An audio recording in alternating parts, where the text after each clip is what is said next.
یہ نہیں میں کہہ رہا پر آسائش کر دی، میں کہہ رہا ہوں آسان کر دی، کہ زندگی اللہ نے بڑی آسان کر دی.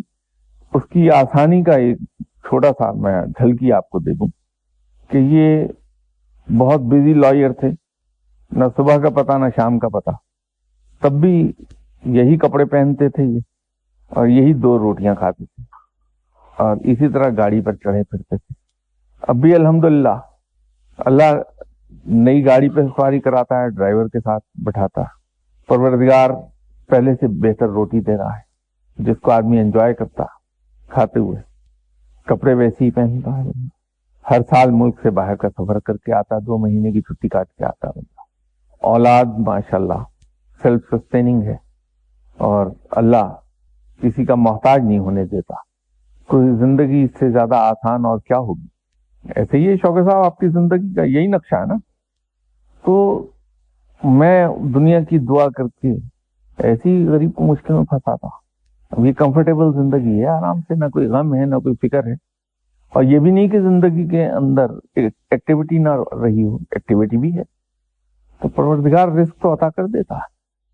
تو آپ سچائی کا جھنڈا ہاتھ سے چھوڑ کے بددل ہو کے بیٹھیے نہیں نیا صاحب. وہ جھنڈا ہر حال میں بلند رہنا چاہیے.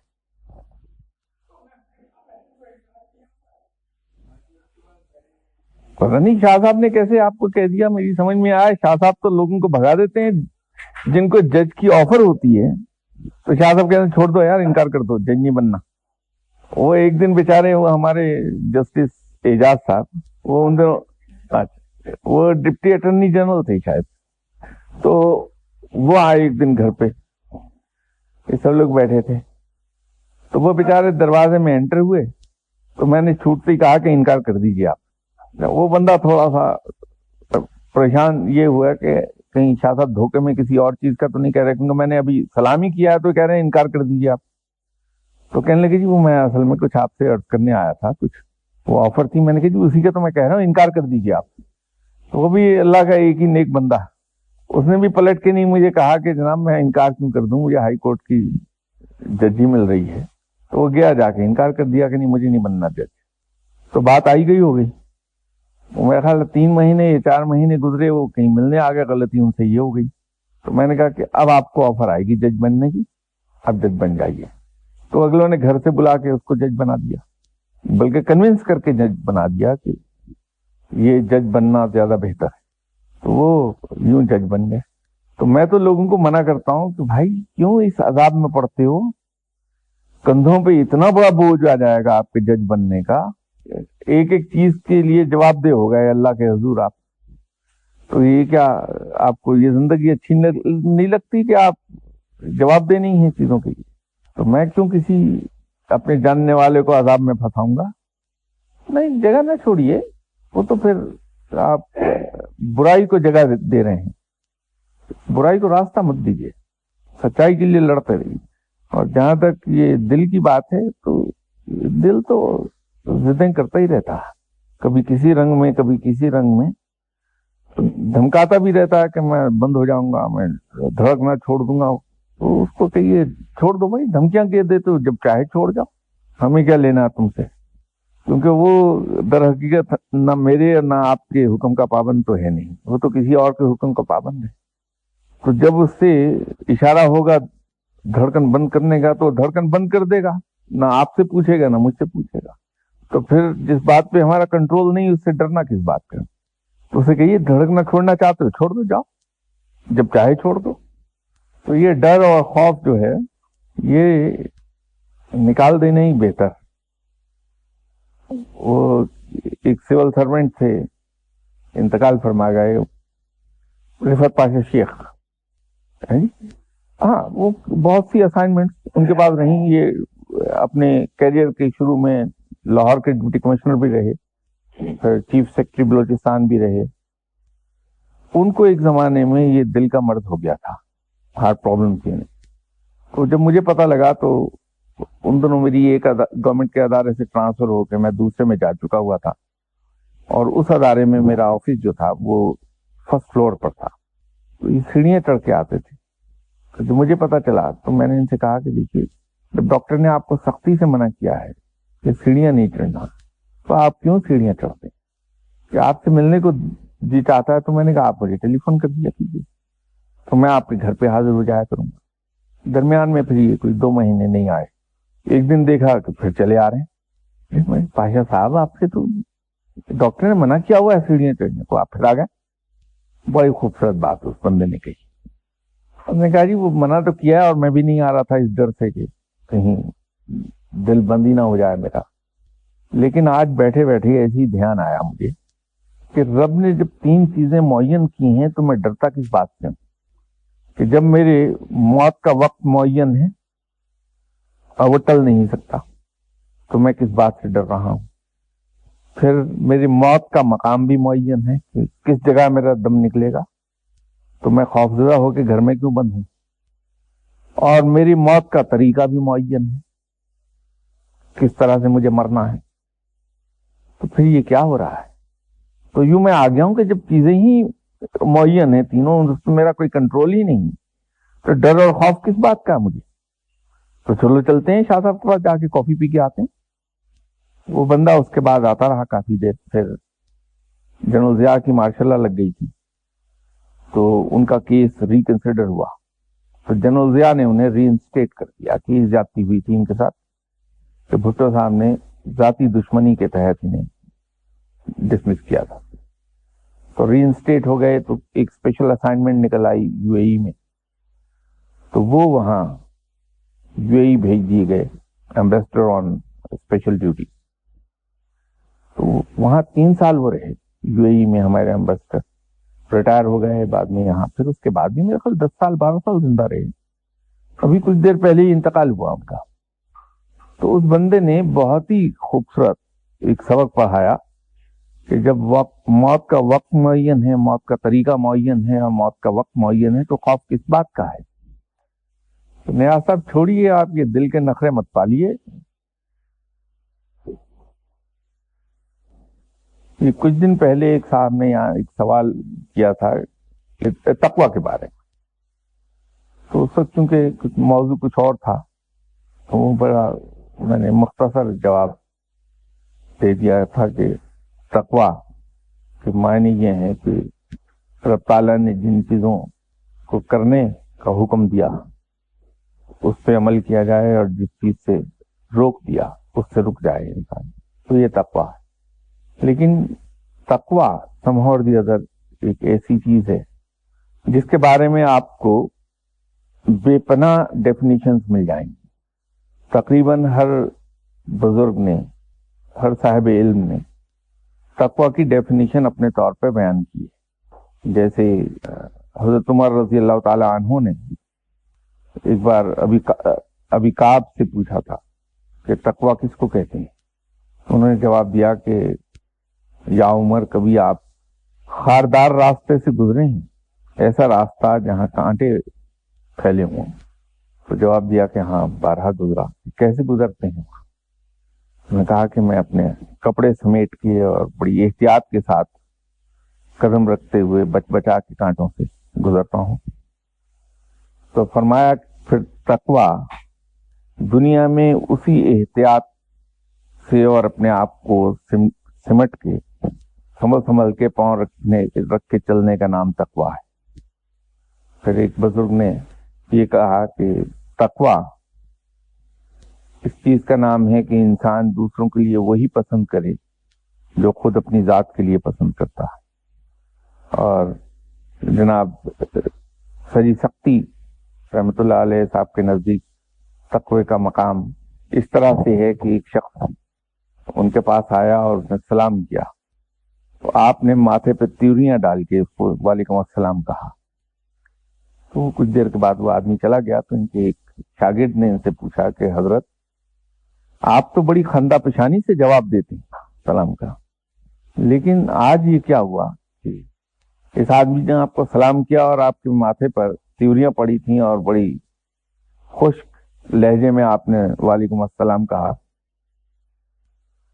تو فرمایا کہ جب ایک مسلمان دوسرے مسلمان کو سلام کرتا ہے اور وہ اسے وعلیکم السلام کہتا ہے تو رب تعالیٰ ان دونوں مسلمانوں میں سے سلام کرنے والے اور وعلیکم السلام کہنے والے دونوں مسلمانوں کے درمیان 100 نیکیاں تقسیم کرتا ہے، اور ان 100 نیکیوں میں سے 99 نیکیاں اس آدمی کو ملتی ہیں جو بڑی شگفتہ روی کے ساتھ یا سلام کرتا ہے یا جواب دیتا، اور ایک نیکی اس کو ملتی ہے جو ماتھے پہ چوریاں ڈال کے وعلیکم السلام کہتا۔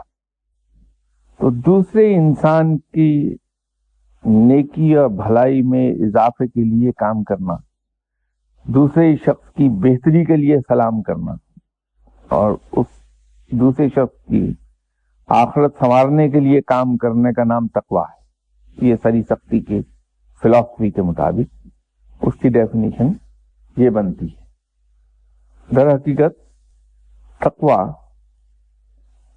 حقیقت میں وہی ہے، اسی چیز کے نام ہے جو اس دن میں نے ڈیفینیشن بتائی تھی۔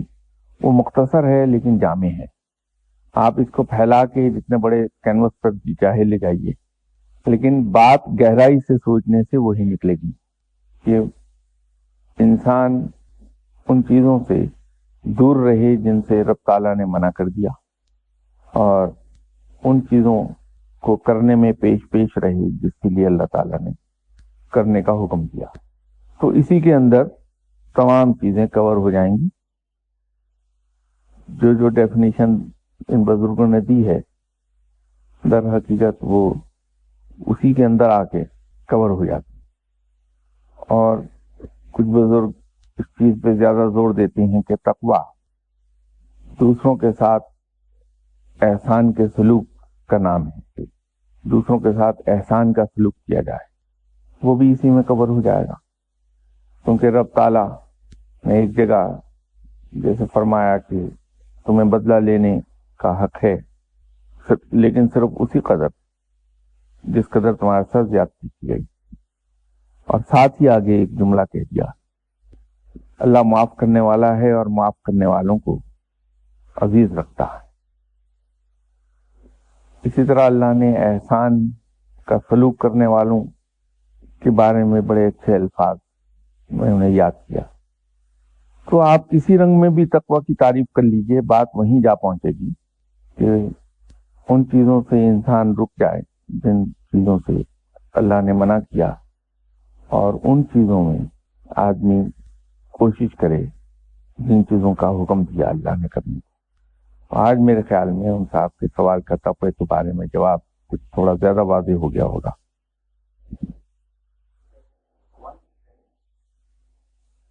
نہیں، دیکھیے رب تعالیٰ جیسے میں نے عرض کیا نا کہ بدلے کی اجازت دے دی رب نے، اس میں حد مقرر کر دی کہ صرف اسی قدر جس قدر آپ کے ساتھ زیادتی کی گئی۔ اب یہاں تک تو کرنے کا حکم ہے، اجازت ہے کہ آپ بدلہ لے سکتے ہیں، اجازت ہے آپ کی، اس احتیاط کے ساتھ کہ آپ کی طرف سے اب زیادتی نہ ہو، اس حد پہ رک جائیے جس حد تک آپ کے ساتھ زیادتی۔ لیکن آگے جو بات کہی وہ اس سے ایک قدم آگے بڑھ گیا کہ اللہ معاف کرنے والا ہے اور معاف کرنے والوں کو عزیز رکھتا ہے، پسند کرتا ہے۔ یہ ایک قدم آگے ہو گیا۔ کوئی آپ سے قرض لے گیا، حسب وعدہ اگر اس نے واپس نہیں کیا تو اس کو ریمائنڈ آپ کرا سکتے ہیں، اجازت ہے آپ کو کہ صاحب آپ نے مجھ سے کہا تھا کہ فلاں دن آپ واپس کر دیں گے۔ تو آپ صلی اللہ علیہ وسلم نے تو فرمایا کہ جو تمہارا مقروض ہے اس کو سہولت دو، اس میں چھوٹ دینے کا حکم آپ صلی اللہ علیہ وسلم نے کرایا۔ لیکن اگر رب کی سنت پہ آپ عمل کریں گے تو اس کو معاف کر دینا بہتر، بھلا دیجئے، اور اس انداز میں یہ مت کہیے کہ بھائی تمہارے حالات بڑے خراب ہیں تو میں تمہارے حالات سے متاثر ہو کے میں نے تمہیں قرضہ معاف کیا، وہ تو چھوٹا پن ہو جائے۔ تو آسانی سے اس کو آدمی کہہ دیتا کہ دیکھو اللہ نے میرے اوپر کرم کیا ہے، تم اپنی دوسری ضروریات پوری کر لو پہلے، تو آخر پر اگر تمہارے پاس ہو تو بے شک واپس کر دینا، نہ ہو تو کوئی بات نہیں، یہ دو بھائیوں کے درمیان معاملہ تھا، وہ کوئی قرض نہیں تمہارے ذمہ میرا۔ تو یہ سنت رب ہو گئی، اگلے کو معاف ہی کر دیا۔ تو یہ ایک قدم آگے جانے والی بات جو آپ نے کہی، تو رب کے سارے کام جو ہیں وہ تو احسان کے سلوک کے ہیں، اب میرے نزدیک تو رب تعالیٰ کا شکر، میں تو ذاتی طور پہ زبان سے شکر کرنے میں بلیو نہیں کرتا. میرے نزدیک تو عملی شکر گزاری ہی شکر گزاری ہے اصل میں. اور وہ عملی شکر گزاری کس طرح سے ہے کہ انسان اپنے آپ کو بالکل عاجز اور بے بس بندہ جانے، دل سے دوسروں کو اپنے سے بہتر سمجھے اور اپنے آپ کو سب سے کمتر جانے. ہم لوگ اللہ کے رزق عطا کرنے پر اس کی شکر گزاری زبان سے کرتے ہیں، اللہ تیرا شکر ہے تو نے بڑا رزق عطا کیا. لیکن دوسرے ہی لمحے ہم کسی پیر صاحب کے پاس جا رہے ہوتے ہیں یہ کہنے کہ ذرا دعا کر دیجئے کہ میرا فلاں کام ہو جائے. اب یہ تو شکر گزاری نہیں ہے، یہ تو ایک طرح سے رب کا شکوہ ہے. اگر اس کے برعکس یہ ہو کہ جو کچھ میرے پاس ہے، ذہنی، مالی، جسمانی صلاحیتیں جو کچھ میرے پاس ہیں، یہ میری نہیں ہے، میرے رب کی عطا کردہ ہیں. میرے پاس تو یہ امانت ہے، اور امانت اس شرط کے ساتھ ہے کہ جو میری ذاتی ضرورت ہے اس کے مطابق میں اس میں سے استعمال کر سکتا ہوں. باقی سب کا سب دوسروں کا حصہ ہے. کوئی آ کے لے جائے تو جو آ کر لے جا رہا ہے اس اللہ کی عطا کردہ امانت میں سے، وہ اپنا حق لے کے جا رہا ہے، اس لیے میرا اس پر کوئی احسان نہیں. کوئی لے جائے تو صدق دل سے اگر کسی نے اس پہ عمل کر لیا سچے دل سے، تو میرے نزدیک یہ اعلیٰ ترین شکر گزاری، یہ صحیح شکر گزاری یہ ہو جائے.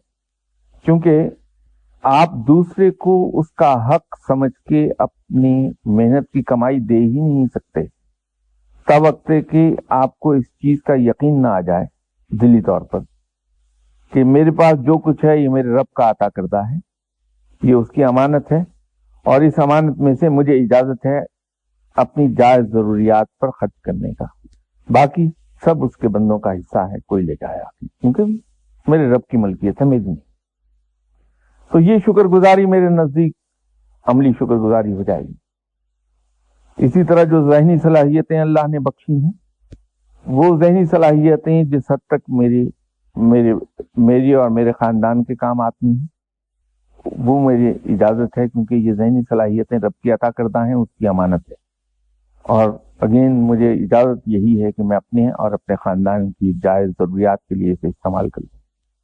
پھر میرے اوپر اللہ کے دوسرے بندوں کا حصہ ہے، حق ہے کہ میں اپنی ذہنی صلاحیتوں سے ان کو فائدہ پہنچاؤں.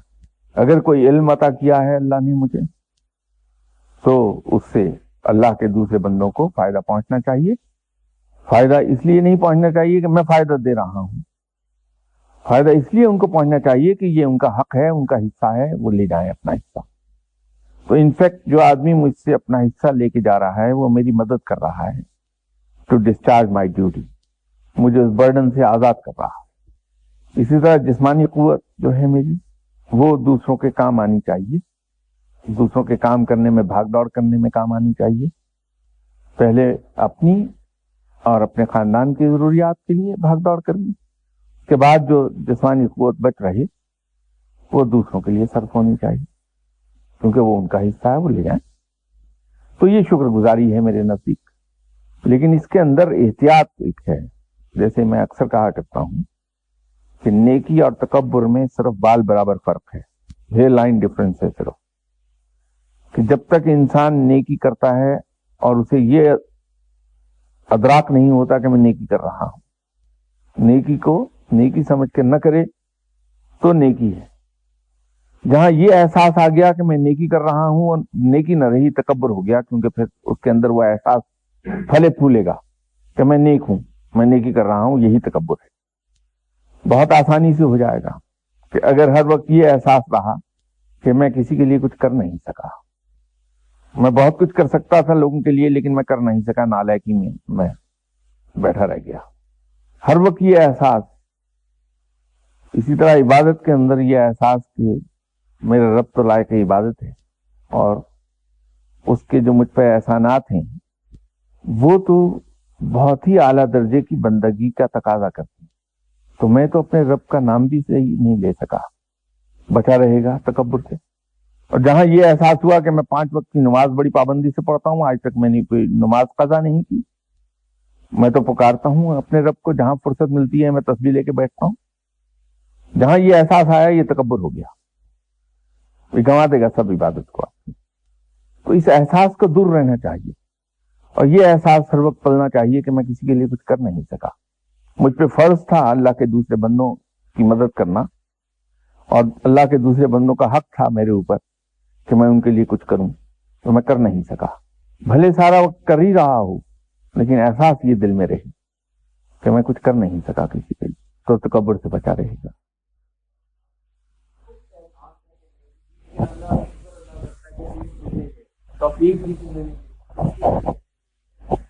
یہ اسی سے تو میں بچنا چاہ رہا ہوں کہ یہ پہلا زینہ ہے تکبر کی طرف لے جانے کے لیے، کہ میرے دل میں یہ آ گیا کہ میں نے کسی کے ساتھ نیکی کی اور میں نے اللہ کا شکر ادا کیا کہ یا اللہ تو نے مجھے توفیق دی کہ میں یہ نیکی کر لوں۔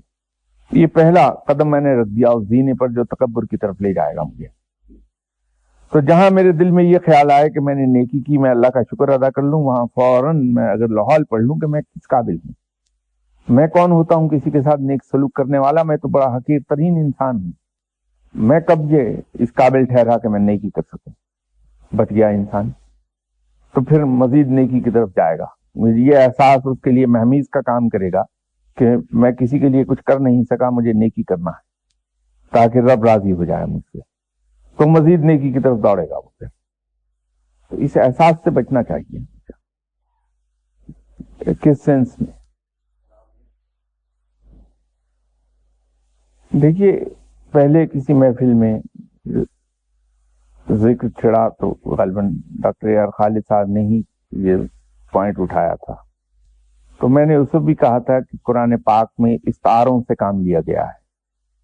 رب تعالیٰ نے انسان کو تخلیق کیا ہے، انسان کی نیچر کو اس سے بہتر کوئی نہیں جانتا، جیسے ایک تصویر کی خوبیوں اور خامیوں کو اس مصور سے بہتر کوئی نہیں جانتا جس نے وہ تخلیق کی ہے، اسی طرح رب چونکہ خالق کل ہے، تمام چیزوں کا خالق ہے، اس نے ہمیں تخلیق کیا، ہماری کمزوریوں کو، ویکنیسز اور اسٹرینگس کو اس سے بہتر کوئی نہیں جانتا، ہماری سائیکالوجی کو اور ہماری نیچر کو اس سے بہتر کوئی نہیں جانتا۔ اسی لیے جب اس نے قرآن پاک نازل فرمایا تو اس نے ہدایت کی وہ ترکیب استعمال کی جو انسان کو سب سے زیادہ بھا جائے گی، جو انسان پر سب سے زیادہ اثر کر جائے گی۔ تو قرآن کے اندر اگر آپ دیکھیں تو قرآن کے 3 ڈسٹنکٹ پہلو دکھائی دیتے ہیں۔ ایک جہاں رب نے اپنے آپ کو ڈسکرائب کیا ہے، ایک پہلو اس کا وہ ہے جس میں رب اپنے آپ کو ڈسکرائب کر رہا ہے کہ میں وہ ہوں جس نے تمہیں تخلیق کیا، میں سب سے بڑھ کر رحیم و کریم ہوں، میں رحمان ہوں، میں رازق ہوں۔ ایک پہلو وہ ہے جہاں پر وہ انسان کو یہ کہہ رہا ہے کہ تم اس طرح سے زندگی بسر کرو، تعلیم دے رہا ہے۔ اور پھر ایک پہلو قرآن کا وہ ہے جہاں اس نے انسان کو ترغیب بھی دی ہے اور دھمکایا بھی ہے۔ تو جہاں اس نے ترغیب دی ہے انسان کو نیکی کی طرف آنے کی، وہاں اس نے پرانی مثالوں سے بھی کام لیا ہے اور انعامات بھی دکھائے ہیں کہ یہ انعامات ملیں گے تمہیں، اور پھر اس نے دھمکایا بھی ہے عذاب سے بھی اور جہنم سے بھی، اور اسی ضمن میں اس نے جگہ جگہ استعاروں سے بھی کام لیا ہے۔ اب ہم چونکہ اہل زبان نہیں ہیں عربی کی حد تک، ہم میں سے بیشتر کی مادری زبان اردو ہے، پنجابی ہے، سندھی ہے، اور قومی زبان ہماری سب کی اردو ہے، تو ہم ان عربی کے ان باریک استعاروں کو ڈفرینشیٹ نہیں کر پاتے۔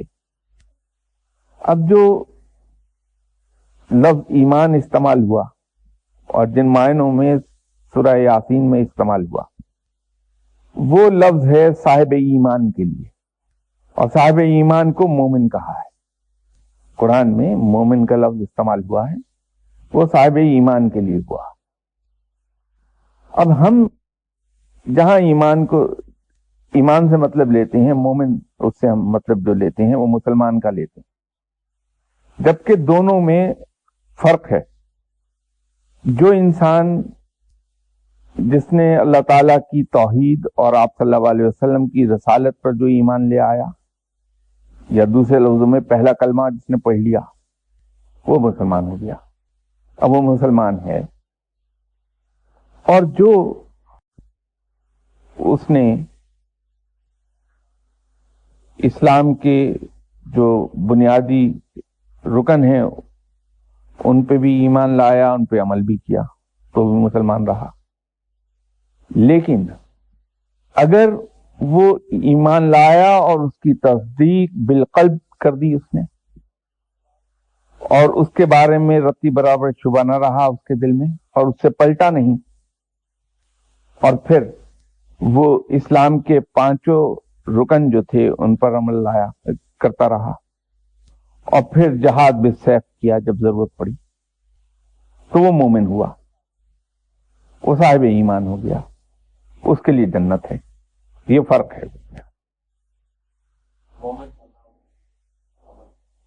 وہ جہاں سورہ یاسین میں جو ایمان یوز ہوا ہے لفظ، وہ مومن کے ایمان کے نہیں. ایسا ہے کہ رب تعالیٰ نے جو اپنا پہلا پیغام نازل فرمایا تھا وہ اس دور کے لوگوں کی ذہنی استطاعت کے مطابق تھا. اس کے بعد آنے والے صحیفے وہ ایڈوانس ہوتے گئے جوں جوں انسان کا ذہنی ارتقا ہوتا گیا. پھر جو آسمانی کتابیں اتاری گئیں وہ اس دور کے انسان کے ذہنی معیار کے مطابق تھیں، اس کے آئی کیو لیول کے مطابق تھیں. اس دور میں آنے والے پیغمبر جو تھے وہ پیغام لے کر آئے، اس دور کے انسانوں کے لیے پیغام لائے. اور پھر ایک عجیب چیز آپ کو دکھائی دے گی اگر تھوڑا سا گہرائی سے دیکھ لیں قرآن پاک کو، تو قرآن میں ایک بڑی خوبصورت چیز دکھائی دے گی آپ کو. جتنے پیغمبروں کا ذکر قرآن میں آیا ہے آپ صلی اللہ علیہ وسلم سے پہلے، خاص طور پہ اس کے اندر ذکر ایک اور آیا ہے پیغمبر کے ساتھ ہی، کہ وہ اپنی بستی اور اپنی قوم یا اپنے علاقے کے لوگوں کے لیے اتارا گیا ہے. آپ حضرت موسیٰ علیہ السلام کا ذکر دیکھ لیجئے، حضرت عیسیٰ علیہ السلام کا، حضرت ابراہیم علیہ السلام کا، اپنی قوم کا لفظ ساتھ آیا آپ کے، لوکلائزڈ ہے وہ. اسی طرح جو کتاب کا ذکر آیا قرآن سے پہلی کتابوں کا، وہ بھی اس مقام اور اس علاقے اور اس قوم کے لیے ہی مخصوص ہے. اس میں ذکر آیا کہ ہم نے اس قوم پر یہ کتاب اتاری. لیکن جب قرآن نازل ہوا ہے، یا یوں کہیے کہ آپ صلی اللہ علیہ وسلم تشریف لائے ہیں دنیا میں، تو یہ وہ دور تھا جب کہ انسانی ذہن کا ارتقاء مکمل ہو چکا تھا.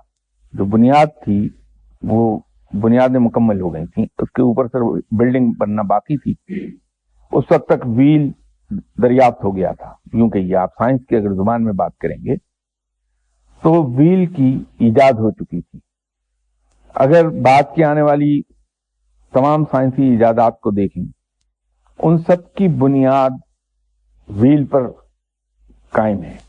تو ارتقاء اس وقت تک مکمل ہو گیا تھا اس کی بنیاد کا. اس کے بعد بلڈنگ مکمل بنتی گئی ہے، اب تک بن رہی ہے، ہم سیکھ رہے ہیں ہر روز. بنیادیں مکمل ہو گئی تھیں. تو اس دور میں پھر آپ صلی اللہ علیہ وسلم تشریف لائے، اور آپ صلی اللہ علیہ وسلم کے لیے فرمایا گیا کہ یہ عالمین کے لیے رحمت للعالمین لفظ ہے، اور اسی طرح وہ پیغمبر ہیں کل کائنات کے لیے. اور قرآن اتارا گیا، اس میں بھی یہ نہیں کہا کہ مسلمانوں کی بھلائی کے لیے اتار لیا گیا، وہ بھی پوری دنیا کے لیے قرآن کو اتارا گیا، یہ اس کے اندر مینشن ہے. یہ فرق ہے. تو قرآن سے پہلے جب بھی جس دور کا بھی کوئی ذکر آیا ہے اور وہ مخصوص ہے اس قوم کے لیے، اس کتاب کے پیروکاروں کے لیے، اس پیغمبر کے پیروکاروں کے لیے. تو انہوں نے اپنے اس پیرامیٹر کے اندر رہتے ہوئے جو ایمان لے آئے وہ بخشے گئے، اس وقت تک وہ جنت میں گئے، کیونکہ پیغام ہی اتنا تھا صرف. تو ان پہ فرض یہی تھا کہ جو پیغام آیا ہے، جو پیغمبر اترے ہیں، ان کی وہ پیروی کر لیں، ان کی اطاعت کر لیں، اس پیغام کی، اس پہ عمل کر لیں. تو جس نے اس مختصر پیغام پر، ارلی سٹیج کے پیغام پر عمل کیا، وہ اس وقت کے حساب سے جنت میں گیا. لمیٹڈ تھا. تو وہ تو اس دور کے ٹرمز آف ریفرنس میں اگر آپ دیکھیں گے تو کلیئر ہو جائے گی ساری بات. نہیں، اس میں ایسا ہے، دیکھیے اس کی مثال جو ہے، اور ڈاکٹر صاحب بھی اس کو کلیئر نہیں کر پائے بات کو. ایسا ہے کہ سبجیکٹ تو فزکس ہی ہے یا میتھمیٹکس ہی ہے. اس میتھمیٹکس کو کلاس 3 کا اسٹوڈنٹ پڑھ رہا ہے، کلاس 8 کا اسٹوڈنٹ بھی میتھمیٹکس پڑھ رہا ہے. ٹھیک ہے، میتھمیٹکس وہی ہے، اسٹوڈنٹ بھی وہی ہے، لیکن لیول کا فرق ہے. کیوں؟ وہ اسٹوڈنٹ سیکھتا آیا ہے اور اس کے ذہن کی ڈیولپمنٹ ہوتی گئی ہے. کلاس 8 تک پہنچتے پہنچتے وہ اس لیول کے میتھمیٹکس کو سمجھنے کے قابل ہو گیا، اس لیے اس کو کلاس 8 کے لیول کا میتھمیٹکس پڑھایا جا رہا ہے. پھر وہی اسٹوڈنٹ انٹرمیڈیٹ میں جا کے میتھمیٹکس کو پڑھتا ہے. میتھمیٹکس تو میتھمیٹکس ہی رہا، صرف لیول چینج ہوا ہے. پھر اس نے ماسٹرز جب وہ کر رہا ہے میتھمیٹکس میں، پڑھ تو وہ میتھمیٹکس ہی رہا ہے، اسٹوڈنٹ بھی وہی ہے، لیکن میتھمیٹکس کے لیول کا فرق ہو گیا، لیول آف لرننگ کا فرق ہے. تو میسج من جانب اللہ ہے، میسج آیا بھی پیغمبر ہی کے ذریعے ہے، ڈیوائن میسج ہی کہلائے گا وہ. جیسے ہر کلاس میں پڑھایا جانے والا میتھمیٹکس ہی کہلائے گا.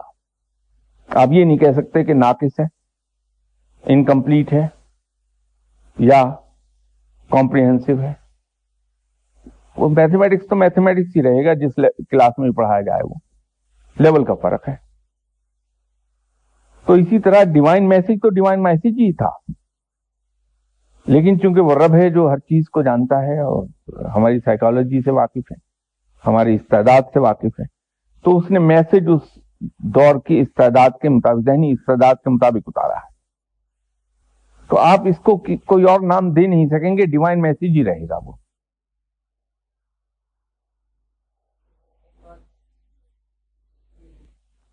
نہیں، ایسا ہے کہ دیکھیے اسلام کے اندر بھی اگر آپ قرآن کو اٹھا کے دیکھیں تو اسلام میں بھی لیولز موجود ہیں. آپ صلی اللہ علیہ وسلم کے دور میں چلے جائیے واپس، وہاں پہ اگر قرآن کو غور سے دیکھیں تو آپ صلی اللہ علیہ وسلم کو مخاطب کر کے کئی جگہوں پہ رب تعالیٰ نے ڈفرینشیٹ کیا ہے لوگوں کے درمیان. اس دور میں ایسے مسلمان بھی ہوئے ہیں جو لوگوں کے سامنے اپنے ایمان کا اقرار نہیں کر سکتے تھے، تو ان لوگوں کے درمیان بیٹھ کے وہ خاموش رہتے تھے، اعلان یہ نہیں کہتے تھے کہ اللہ ایک ہے اور آپ صلی اللہ علیہ وسلم اس کے رسول ہیں، خاموشی اختیار کرتے تھے. ان میں وہ لوگ بھی تھے جو کافروں میں بیٹھتے تھے تو اپنے آپ کو کافر ظاہر کر دیتے تھے، مسلمانوں میں آتے تھے تو مسلمان کہہ دیتے تھے، جن کو منافق کہا گیا. پھر ان میں حضرت بلال حبشی رضی اللہ تعالی عنہ جیسے لوگ بھی تھے کہ بدترین اذیتوں کے جواب میں بھی وہ اعلان اپنے ایمان کا اظہار کرتے رہے. تو یہ تو ہمیشہ ہی قائم رہتے ہیں لیول. ان کے لیے انعامات ویری کرتے ہیں، وہ آپ کے سامنے قرآن میں بھی حدیثوں میں بھی ذکر ہے. دیکھیے اسلام تو ایک ہی ہے، اس میں تبدیلی نہیں آئی ہے. اسلام نام ہے کچھ اصولوں کا، قواعد کا، تو وہ بنیادی قواعد اور اصول کبھی تبدیل نہیں ہوتے. جس طرح شریعت کے بنیاد قائم ہے کتاب اللہ پہ، حدیث پہ، سنت پہ اور پھر اجماع پہ، کہ کسی چیز کے بارے میں اگر ہمیں فیصلہ کرنا ہے، اس کے رائج ہونے کو دیکھنا ہے، تو دیکھنا یہ پڑے گا کہ کتاب اللہ کیا کہتی ہے، قرآن کیا کہتا ہے. اگر کتاب میں چیزیں واضح ہیں، بالکل احکامات موجود ہیں، تو پھر ہم ان کی پابندی کریں گے. اگر کسی چیز کے بارے میں احکامات کو قرآن پاک میں نہ ملیں تو ہم حدیث کو دیکھیں کہ حدیث کیا کہتی ہے اس کے بارے میں، اور اگر کوئی چیز حدیث میں نہ ملنے پائے تو ہم آپ صلی اللہ علیہ وسلم کی سنت کو دیکھیں گے کہ ایسے موقع پہ آپ صلی اللہ علیہ وسلم نے کیا عمل فرمایا تھا، ہم اس کی اتباع کر لیں گے۔ اور اگر کہیں سے ہمیں کوئی نظیر نہ ملے، صحابہ کرام سے بھی نظیر نہیں ملتی کوئی، تو اس پر علماء کا اجماع کیا جائے گا کہ ایسے علماء جن کے بارے میں سب متفق ہوں کہ وہ صاحب علم ہیں، وہ مل کر بیٹھ کر کتاب و سنت سے انالوجیز لے کے اس کے قریب ترین معاملات میں جا کے تو پھر ایک فیصلہ کریں گے کہ صاحب یہ کام اس طرح سے اگر کیا جائے تو یہ جائز ہے، تو یوں شریعت وجود میں آتی ہے۔ اس کی مثال بالکل ایسی ہے کہ اگر ایک آدمی یہ سمجھ لے کہ صاحب ہوائی جہاز سے دشمن پر حملہ کرنا جائز ہے یا ناجائز، اگر کوئی شخص شرارت سے ایک دلیل یہ لے آئے کہ صاحب دشمن کی بے خبری میں اور اس کی پشت میں چھرا گھونپنا ناپسندیدہ ہے، تو ہوائی جہاز سے حملہ کرنا دشمن پر تو بین ہی بالکل ایسا ہی ہے کہ کسی دشمن کو بغیر للکارے خاموشی سے اس کی پیٹ میں چھرا گھونپ دیں آپ، تو یہ تو غیر اسلامی ہے۔ اگر کوئی یہ سوال اس طرح سے شرارت سے لے آئے، جو آتے رہتے ہیں، تو اب کتاب کے اندر F-16 کا کہیں کوئی ذکر نہیں ملے گا، حدیث میں نہیں ملے گا، سنت میں نہیں ملے گا، تو ایسے موقع پر اجماع کیا جائے گا، اور جو علماء جن کا علم مستند ہے، جن کی شخصیت غیر متنازع ہے، وہ بیٹھ کے اس کا فیصلہ کریں گے کہ جو پہلے سے انالوجیز موجود ہیں ہمارے پاس، ان انالوجیز پر کو اس پر منطبق کر کے دیکھا جائے کہ F-16 سے دشمن پر حملہ کرنا جائز ہے یا ناجائز، تو اس طرح سے ہم لے لیں گے۔ تو یہ کہنا کہ صاحب آج کے حالات کے اندر جو اسلام کے احکامات ہیں ان کے اندر ریلیکسیشن کر دی جائے کیونکہ حالات ایسے ہیں کہ اس پہ عمل کرنا ممکن نہیں ہے، تو وہ غلط ہے۔ اس لیے میں نے آپ کو شریعت کی تفصیل عرض کر دی۔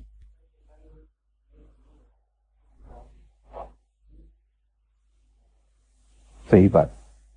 پیچھے اس کے آپ کے سوال کا جواب دوں، میں آپ سے ایک چیز جاننا چاہ رہا ہوں۔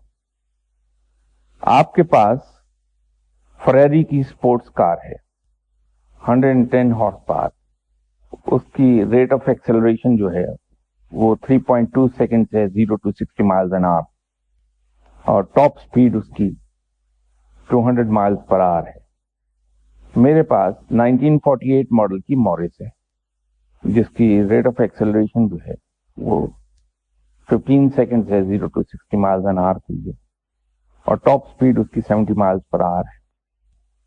اب کیا ہم دونوں کی کاروں کے لیے ٹریفک رولز مختلف ہوں گے یا ٹریفک رولز دونوں پر ایکولی اپلیکیبل ہوں گے؟ اسی طرح اگر ایکسیڈنٹ ہو جائے تو یہ اسٹیبلش کرنے کے لیے کہ فالٹ کس کا تھا، رولز ہم دونوں کے لیے وہی اپلائی ہوں گے جو قانون نے بنائے ہیں، یا دونوں کے لیے ڈفرینٹ کر لیے جائیں گے؟ کیا نہیں، ایسا ہے کہ چاہے کار اینٹیک ہے یا لیٹسٹ ورژن کی ہے، جب اس کا ایکسیڈنٹ ہوگا تو پولیس والا اس کو یہی دیکھے گا کہ گاڑی پیچھے سے لا کے ماری گئی ہے یا سامنے سے ماری گئی ہے۔ اگر پیچھے سے ہٹ کی ہے فریری تو جرم پھر بھی فریری کا ہے، اگر پیچھے سے 1948 ماڈل کی مورس نے ہٹ کیا ہے تو بھی جرم وہی گنا جائے گا۔ اگر رائٹ سے آنے والے کا رائٹ آف وے ہم نے کاٹا ہے اور پھر ایکسیڈنٹ ہوا ہے تو فالٹ ہمارا ہے، چاہے آپ فریری میں ہیں یا 1948 ماڈل مورس میں ہیں۔ تو بالکل صحیح ہے، قانون اس کو نہیں لیتا۔ قانون یہ کہتا ہے کہ صاحب آپ کی گاڑی کو جو سپیڈ ہے اس سے ڈسٹینس 50% زیادہ کر کے +2 سیکنڈ ٹائم الاؤ کیا جائے گا اس پہ، چاہے وہ کوئی سی گاڑی ہو۔ اب اسی طرح اسلام کے رولز اپلیکیبل، یا آپ گھوڑ دوڑ کے اندر دیکھ لیں کہ ایک گھوڑا اڑیل ہے اور دوسرا گھوڑا ٹیمڈ نیچر کا ہے، تو ریس کے قوانین دونوں کے لیے ایک سے ہیں یا مختلف ہوں گے؟ ایک ہوں گے نا۔ اسی طرح اگر کوئی شخص تند خو ہے اور دوسرا نرم رو ہے تو اسلام کے قوانین تو دونوں پہ یکساں طور پہ ہی اپلیکیبل ہیں، اور اس میں جو تند خو ہے اس کو زیادہ محنت کرنی پڑے گی، کیونکہ اللہ تعالیٰ نے منع کیا ہے سرکشی سے اور تلخ بیانی سے، لوگوں سے لڑنے بھیڑنے سے۔ تو اسے کرنا یہ پڑے گا کہ وہ سب سے پہلے اپنے آپ کو نرم روی کی طرف لائے، کیونکہ وہ بڑی پسندیدہ خوبی ہے، اور آپ صلی اللہ علیہ وسلم کی سنت بھی ہے کہ آپ صلی اللہ علیہ وسلم بڑے نرم خو اور نرم گفتار ہستی تھے۔ تو آپ اس انسان کو محنت کر کے اس لیول پہ آنا پڑے گا، پھر نیکی آسان ہو جائے گی اس کے لیے۔ یعنی وہ تو اس کی اسکل اور طاقت پر تھا نا جی، اس کی تندخوئی کی وجہ سے نہیں تھا۔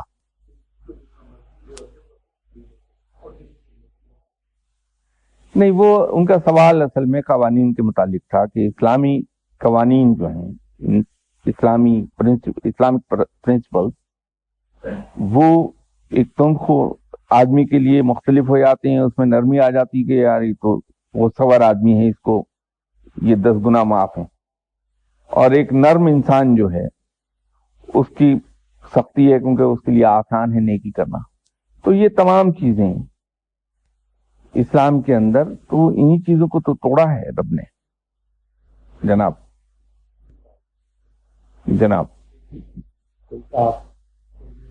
صلی اللہ علیہ وسلم جی جی جی، لیکن اس کے درجات بہت بلند تھے، اعظم سے بھی اوپر تھے۔ بہت بلند تھے۔ میرا سوال یہ کہ اور اگر طاہر القادری صحیح کہے تو پھر یہ کہاں کا انصاف ہے کہ میں ایز فرہاد ساری عمر پہاڑ کھودتا رہوں، دودھ کی نہر نکالوں؟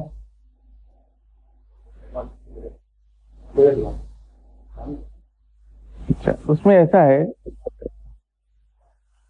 یہ جو واقعہ آپ بتا رہے ہیں اس کے اندر ذرا سا یوں دیکھیے، ہمیں اس میں یہ سمجھنا پڑے گا، آپ یونٹ کو کمانڈ کر رہے ہیں، ایک آدمی آپ کی یونٹ میں ہے، میس حوالدار ہے، اور وہ گزشتہ 30 سال سے میس کے کھاتے میں پلس مائنس کر رہا ہے، آپ کے اکاؤنٹ میں کھانا کھا لیتا ہے، میرے اکاؤنٹ میں کھانا کھا لیتا ہے، بیٹا آتا ہے تو اس کو میرے بیٹے کے نام پہ کھانا کھلا دیتا ہے اور میرے حساب میں لکھ دیتا ہے۔ ایک دن وہ چپ چاپ آپ کے کمرے میں آتا ہے اور آ کے کہتا ہے کہ سر، میں گزشتہ کافی عرصے سے یہ بے ایمانی کر رہا تھا، لیکن میرا ضمیر بڑا لان تان کر رہا ہے مجھے، تو میں آپ سے معافی مانگتا ہوں کہ میں یہ آئندہ بے ایمانی نہیں کروں گا۔ سر، میں آپ کے علم میں لانا چاہتا تھا، مجھے معاف کر دیجیے۔ آپ نے اسے معاف کر دیا۔ اب اس کے ساتھ ہی اگر کوئی وہاں اور عہدیدار جو کہ نہیں ہوتا، ایک ہی میس حوالدار ہوتا ہے، فرض کر لیجیے دوسرا میس حوالدار بھی ہے وہاں، اس نے کبھی کوئی بے ایمانی نہیں کی۔ جب اس نے آ کے آپ کے سامنے توبہ کر لی اور غلطی کی معافی مانگ لی سچے دل سے، اینڈ یو آر کنوینسڈ کہ وہ سچ کہہ رہا ہے، تو آپ کے خیال میں وہ اپنے اس گناہ کے معاف ہو جانے کے بعد یہ میس حوالدار اور دوسرا میس حوالدار ایک ہو گئے کہ نہیں ہو گئے؟ اسی طرح جب تک اس شخص نے کلمہ نہیں پڑھا تھا، وہ اس کی کفر کی زندگی کے گناہ تھے۔ اب چونکہ اللہ نے ایک قانون یہ بنایا کہ جب کوئی میرے حضور میں توبہ کر لیتا ہے سچے دل سے، تو وہ گناہوں سے بالکل اسی طرح پاک ہو جاتا ہے جس طرح کہ ایک نیولی بورن بیبی۔ تو یہ شخص، اس کو اللہ نے وہ توفیق دی کہ اس نے کفر سے توبہ کی اور اللہ کی وحدانیت پر ایمان لے آیا، اس نے اسلام قبول کر لیا، لیکن اترتے وقت اس کا پاؤں پھسلا اور مر گیا۔ اس کا مطلب یہ ہے جو ہی اس نے توبہ کی کفر سے اور ایمان لے آیا رب تعالیٰ پر تو اس قانون کے تحت اس کے پچھلے تمام گناہ معاف ہو گئے. اب وہ اتنا ہی انوسینٹ تھا جتنا کہ ایک نیولی بورن بیبی, اور اس کی ڈیتھ ہو گئی. اب اس کا کوئی گناہ نہیں ہے. تو اللہ کے سامنے جب وہ پیش ہوا ہے مرنے کے بعد تو گناہوں سے بالکل پاک ہے, تو اس لیے اس کا درجہ بلند ہے. ہاں البتہ اس طرح سے ہوتا کہ وہ قتل ہونے سے بچنے کے لیے جھوٹ یہ کہتا کہ میں ایمان لے آیا, اور پھر وہ گر کے مر جاتا, تو اب اس نے چونکہ مصلحت کے تحت یہ فکرہ زبان سے نکالا تھا, دل سے نہیں ہوا تھا مسلمان, تو اس کو گناہوں کی سزا مل جاتی. تو اس کے پیچھے تو وہ یہ ہے, وہ کہنا یہ چاہ رہے ہیں قادری صاحب, درست ہے جو, کہ اللہ سے اگر توبہ کر لی جائے, معافی مانگ لی جائے, جیسے میں نے آپ کو اس میں سولدار کی مثال آپ کو دی, تو پھر اس کے گناہ معاف ہو جاتے ہیں. جیسے آپ اس کو میں سولدار کو ایک بار معاف کرنے کے بعد, اسے معافی دینے کے بعد کبھی زندگی بھر رپیٹ نہیں کریں گے اس کی کوتاہیاں, تو رب تو پھر رب ہے کہیں بڑا ہے. تو رب تعالیٰ کسی کو یہ پچھلے گناہوں کو ریمائنڈ نہیں کرائے گا, نہ سزا دے گا, معاف کر دے گا. وہ جو آپ نے بات کی, رولز اینڈ ریگولیشنز میں کہیں کسی کے لیے کمی نہیں کی جاتی, نہ کوئی ریلیکسیشن ہوتی ہے, چاہے وہ ٹریفک کے لاز ہوں یا گھوڑ دوڑ کے. کہ گھوڑا تم خو ہے, سوار ہے, تو اس کے لیے رولز مختلف کر دیے جائیں. وہ اس کے ٹرینر کی ذمہ داری ہے کہ اس کو اتنا ٹرین کرے کہ وہ ریس کے قوانین کے مطابق دوڑے, اور اگر اس کی خلاف ورزی ہوگی تو وہ ریس سے آؤٹ کر دیا جائے گا, اور اگر زیادہ پاگل ہوگا تو اسے گولی مار دی جائے گی. اسی طرح ٹریفک لاز کے اندر جب آپ لائسنس لے کر ایک وہیکل جس کو روڈ فٹنس سرٹیفکیٹ ملا ہوا ہے اس کو سڑک پہ لے کے جاتے ہیں, تو irrespective of its horsepower, irrespective of its kind and type, traffic rules, once it comes on road, it is treated at par with other vehicles. اسی طرح اگر آپ ڈرائیور ہیں, آپ یہ بہانہ نہیں کر سکتے کورٹ میں کہ صاحب میں ایل ٹرین ڈرائیور ہوں. اگر آپ کو لائسنس ایشو ہو گیا ہے ایک بار, تو آپ سے ایکسیڈنٹ ہو جائے, آپ لاکھ کورٹ میں کہیے تھا میں ایل ٹرین ہوں, تو وہ سزا دگنی ہو جائے گی, کم نہیں ہوگی. کہ جب آپ کو اپنی ویکنس کا پتا تھا کہ آپ کو ڈرائیونگ صحیح نہیں آتی, تو آپ نے دوسروں کی زندگی کو ایٹ رسک کیوں کیا؟ آپ کو اپنے آپ کو پہلے پختہ کرنا چاہیے تھا, اور جس نے لائسنس ایشو کیا اس آدمی کی بھی شامت آ جائے گی کہ آپ نے اسے پراپرلی ٹیسٹ کرنے کے بعد لائسنس کیوں نہیں کیا. تو سزا بڑھ جائے گی, کم نہیں ہوگی. جی جی, کلام الوجہ نہیں, اجر تو زیادہ ہوگا. اسلام کے قوانین میں کوئی اس کے لیے لچک نہیں. اجر تو اس کو بڑھ جائے گا کہ اس نے یہ دیکھتے ہوئے, پہلے تو اس نے خود شناختی کی, اپنے آپ کو پہچانا ہے, اور پھر اس نے ایک ایفرٹ کی ہے اپنی خامی کو دور کرنے کی. یہ بالکل اس طرح سے ہے, آپ کا ایک ڈاکٹر ہے, سرجن ہے, اس کو ایک ایسی عادت لاحق ہے کہ جس کی وجہ سے اگر وہ آپریشن کرے تو ہیزرڈ بڑھ جاتے ہیں. آپ اس کو اس خامی کی وجہ سے آپریشن کرنے نہیں دینا چاہتے. آپ اس کو یہ بتاتے ہیں کہ تمہارے اندر یہ خامی ہے, اس کی وجہ سے جب تم آپریشن کرتے ہو تو تمہارا ہاتھ بہکتا ہے اور مورٹیلٹی ریٹ بڑھ جانے کا اندیشہ ہوتا ہے. تو میں تمہیں یہ اجازت نہیں دے سکتا کہ تم لوگوں کی زندگی سے کھیلو. تو وہ بندہ فوراً ایفرٹ شروع کر دیتا ہے اور اپنی اس خامی کو کنٹرول کر لیتا ہے, قابو کر لیتا ہے. پھر جب وہ آپریشن تھیٹر میں آتا ہے, آپ اس کو چیک کر لیتے ہیں کہ بالکل یاد ختم ہو گئی اس کی, تو آپ جگہ جگہ تعریف اس کی کریں گے یا نہیں کریں گے کہ لک ایٹ دس مین, اس کے اندر یہ اتنی زبردست خرابی تھی, لیکن آئی ٹیک مائی ہیٹ آف فار دس مین کہ اس نے محنت کر کے اپنی یہ عادت ختم کر لی. نا he make an excellent surgeon.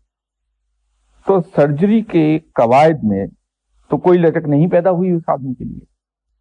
اس آدمی نے اپنے آپ کو چینج کیا اس معیار پر لانے کے لیے جو سرجن کے لیے ضروری ہے. تو چونکہ اس نے محنت کی, اپنے آپ کو قابو میں لے آیا اور اس مقام پر لے آیا جہاں کے ایک اچھا سرجن بن سکتا, تو اس کی تعریف شروع ہو گئی.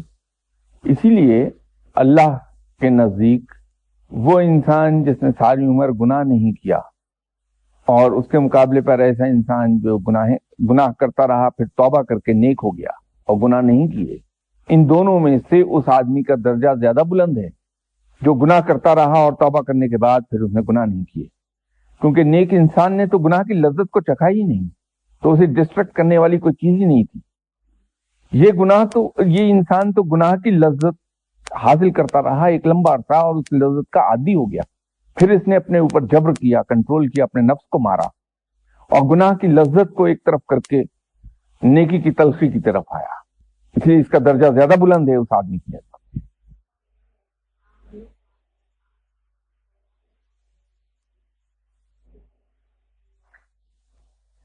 دیکھیے, اللہ تعالی کے نزدیک یہ بڑا کلیئر کٹ ہے معاملہ کہ ایک انسان جب تک انڈیپینڈنٹ نہیں ہوتا, بالغ نہیں ہوتا, اس وقت تک اس کو سکھانا اس کے ماں باپ کی ذمہ داری ہے. اگر ماں باپ نہیں سکھاتے تو کوتاہی کر رہے ہیں, اس کے لیے وہ جرموار ہیں اور اس کی جواب دہی ان کے ذمہ ہے. لیکن جب ایک شخص بالغ ہو گیا تو پھر علم کی تلاش کرنا, حق اور سچ کی بات کو تلاشنا, یہ اس پہ اپنے اوپر فرض ہو گیا. تو بالغ ہونے کے بعد, ہوش سنبھالنے کے بعد, جو ہوش مند ہو گیا ہے, تو اپنی کوتاہیوں کا ذمہ دار یہ خود ہوگا.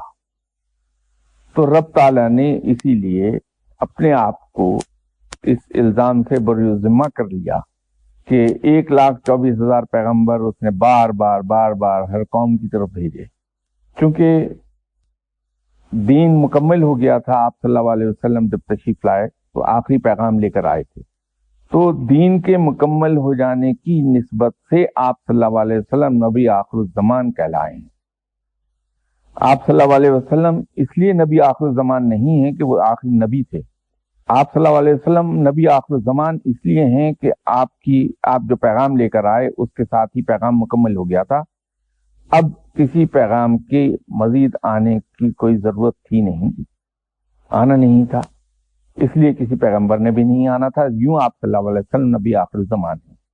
تو چونکہ پیغام مکمل ہو گیا, نبی کا آنا بند ہو گیا, تو علماء پر یہ ذمہ داری ڈال دی گئی کہ کل تک جو کام پیغمبر کرتے تھے, آپ صلی اللہ علیہ وسلم کے پردہ فرمانے کے بعد اس قوم کے عالم یہ سارے کام سر انجام دیں گے.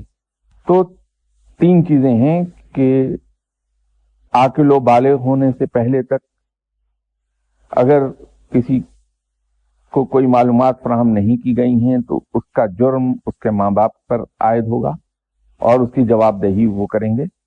اس کے بعد جب وہ عاقل و بالغ ہو گیا تو اس پر یہ فرض ہو گیا کہ وہ حق کی تلاش کرے, علم سیکھے. اس میں اس نے کوتاہی کی تو اس کی سزا اور اس کی جواب دہی اس کے ذمہ ہے. پھر تیسری چیز یہ ہوگی کہ علماء سے یہ پوچھا جائے گا کہ تم لوگوں نے اپنی ہمت کی مطابق اس پیغام کو پھیلایا کہ نہیں پھیلایا, کیونکہ یہ ذمہ داری تمہارے سپرد کر دی گئی تھی. تو بیسیکلی ہمیں خود آگے بڑھ کے اس کی تلاش کرنا ہے کہ حق کہاں ہے. ان باتوں کو سیکھیے, کتابوں سے, علماء سے سیکھیے.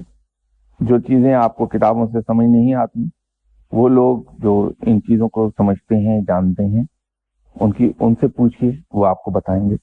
اگر بتانے سے انکار کریں گے تو جرموار ہوں گے وہ. نہیں, یہ فرقے کا مسئلہ ہی نہیں رہے گا. اگر آپ نے قرآن کو سمجھنے کی کوشش کی تو قرآن کی حد تک فرقہ نہیں ہے. فرقے جو وجود میں آئے ہیں وہ فقہ پر آئے ہیں, قرآن پر کوئی فرقہ نہیں. جی میں عرض کر رہا ہوں, نہیں ایسا نہیں ہے. قرآن پر کہیں کوئی فرق نہیں, کسی کا کوئی اختلاف نہیں قرآن پر. کیونکہ قرآن پر اگر اختلاف کر لے گا تو پھر تو معاملات کچھ اور ہو جائیں گے. جو تفرقہ بازی ہے وہ فقہ پر ہے، قرآن پر نہیں. تو قرآن کی کسی آیت کا ترجمہ آپ سمجھنے جائیں گے کسی سے تو آپ کو ترجمہ وہ الفاظ کی تبدیلی کے ساتھ، کیونکہ الفاظ ایک نہیں رہ سکتے، الفاظ کی تبدیلی کے ساتھ ترجمہ وہ ایک ہی بتائے گا آپ کو، اس کا مفہوم، اس کا معنی ایک ہی بتائے گا. ایسا ہے کہ وہاں پر معاملہ یہ ہوگا کہ جس طرح نیکی کے بارے میں یہ ہے کہ رب تعالیٰ یہ نہیں دیکھے گا کہ کسی شخص نے نیکی کتنی کی، رب تعالیٰ یہ دیکھے گا کہ اس شخص کی نیکی کی نیت تھی اور پھر اس شخص نے اپنے اس نیت اور ارادے کے تحت نیکی کے لیے ایفرٹ کیا کی، اس ایفرٹ پر وہ اجر دے دے گا. یہ ضروری نہیں کہ اس ایفرٹ کا نتیجہ نکلا ہوا ہو، صرف یہ ہے کہ اس نے صدق دل سے اخلاص کے ساتھ اگر پوری تندہی سے کوشش کی لیکن نیکی کر نہ پایا کسی وجہ سے تو اس کو نیکی کا اجر دے دیا جائے گا. تو ایسا شخص جس کا انوائرمنٹ ایسا افریقہ کے کسی دور دراز جنگل میں رہنے والا شخص اگر اپنے وسائل اور اپنی جسمانی قوت کے اندر رہتے ہوئے تمام تر کوشش کرتا ہے، پوری تندہی سے کوشش کرتا ہے کہ مجھے حق اور سچ مل جائے، تو جس حد تک ملتا ہے اس پہ عمل کرتا ہے، اور جو اس کی تمام تر کوشش کے باوجود اسے میسر نہیں ہو سکا تو رب تعالیٰ معاف فرمانے والا ہے. بجا فرمایا نہیں. میں نے تو بڑی کلیئر بات آپ سے عرض کی تھی کہ خاندان کے جتنے عاقل و بالغ لوگ ہیں ان پہ فرض ہے علم کی تلاش. اگر گھر کا وہ فرد نہیں انہیں تعلیم دے پا رہا تو نزدیکی ادارے جو ہیں ان میں علماء کو سے رجوع کرے گا. وہ دوسرے اس کے جاننے والوں میں جو پڑھے لکھے لوگ ہیں جن کے بارے میں وہ سمجھتا ہے کہ یہ صاحب علم ہیں ان سے رجوع کرے گا. یہ اس کی ایفرٹ ہے اور اس ایفرٹ کا اجر اس کو دیا جائے گا. جو گھر کے اندر پڑھا لکھا ہے، جو جانتا ہے، اگر اس نے کوتاہی کی ہے سکھانے میں تو اس کے لیے جواب دہی وہ کرے گا، کیونکہ یہ اس پر فرض تھا کہ وہ ان لوگوں کو جو خاندان میں اس کے قریبی عزیز و اقارب ہیں، اس کے ایکسس میں ہیں، اگر وہ دیکھ رہا تھا کہ انہیں نہیں کچھ آتا اور وہ تگودو کر رہے ہیں سیکھنے کی، تو اس پر فرض تھا کہ انہیں سکھاتا. جو جس میں کہ اس نے کوتاہی کی اس کی جواب دہی اسے کرنا ہوگی. دیکھیے دنیاوی معاملات میں بھی میں گزارش کروں کہ یہ میرے دوست ہیں کرنل محمود، میں ان سے کہتا ہوں کہ کرنل صاحب آپ میرا فلاں کام کر دیجیے، جائز کام ہے، حق میرا بنتا ہے. کرنل صاحب دن رات ایک کر دیتے ہیں لیکن 15-20 دن کی محنت کے باوجود یہ اس کو کر نہیں پاتے. تو کسی بھی مورل سٹینڈرڈ سے میں ان سے شکوہ نہیں کر سکتا.